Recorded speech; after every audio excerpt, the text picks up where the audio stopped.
Shalom Bapak Ibu Saudara. Apakah pertumbuhan rohani kita adalah hasil usaha kita sendiri atau sepenuhnya karena karya Allah?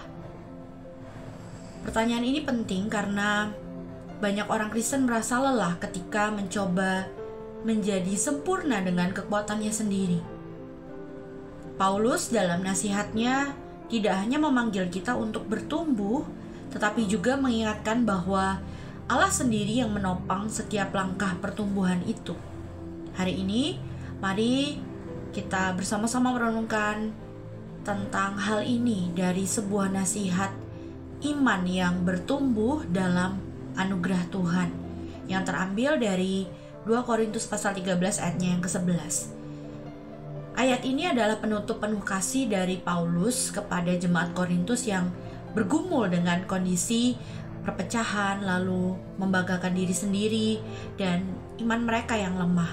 Sehingga Paulus menasihati mereka agar mereka bersukacita, berusaha menuju kesempurnaan dalam Kristus, juga siap untuk menerima teguran, lalu hidup rukun dan berpegang pada damai sejahtera Allah.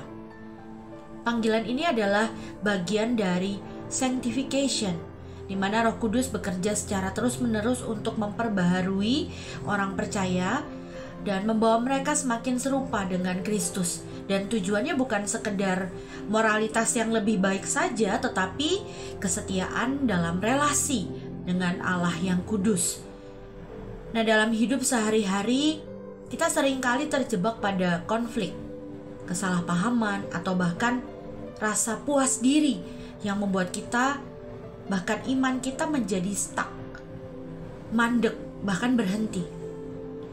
Paulus mengingatkan kita bahwa bertumbuh itu berarti mau terus membuka diri bagi setiap teguran dari firman Tuhan dan karya Roh Kudus.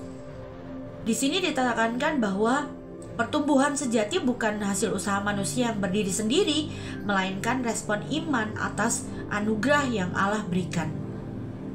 Dan kita juga dipanggil untuk hidup dalam sebuah komunitas iman, di mana kita saling mengasihi dan bersama-sama menikmati damai sejahtera yang melampaui akal manusia.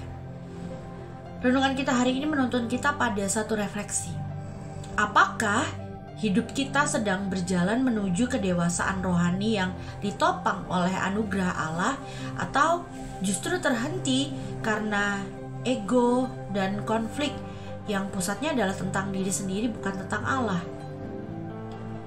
Oleh karena itu, mari kita terus berserah diri kepada penyertaan Roh Kudus sehingga kita siap menerima setiap nasihat firman yang kita baca, yang kita dengar, yang kita renungkan, serta kita mau berkomitmen untuk hidup dalam kasih serta kerukunan.